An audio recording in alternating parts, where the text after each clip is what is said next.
rồi mình cạ trà những con cạ mẹ má nó o lấy giật lấy nước mến mình chăm nước mến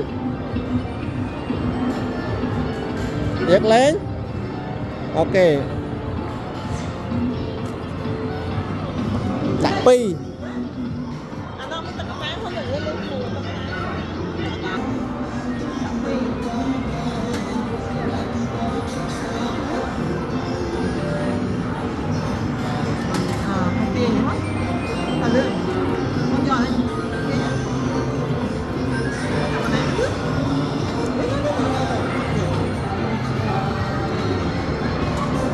cho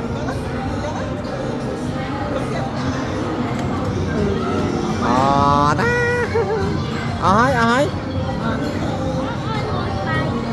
bây giờ ông bây giờ không đã ní mến đã tộc ta thống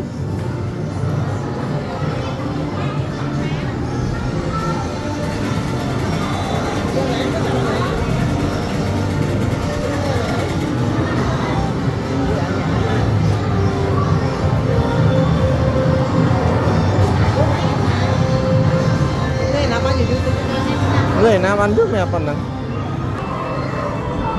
con bánh mau mến nè bánh píp píp píp đá y giật bánh máu chứ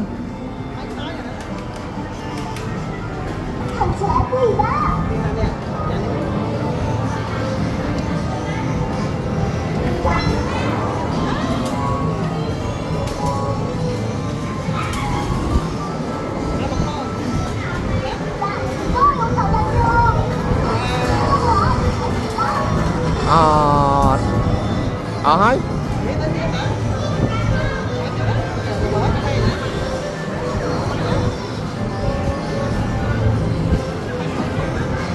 ôi bây giờ mặc cạ bánh đó mặc cạ gì lớn đã mặc cạ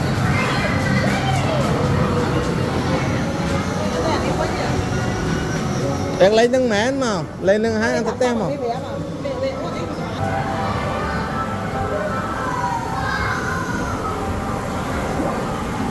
giật thẹn tăng mến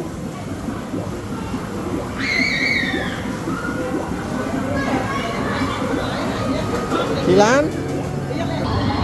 đã hàng ná ra đây đàn đi ạ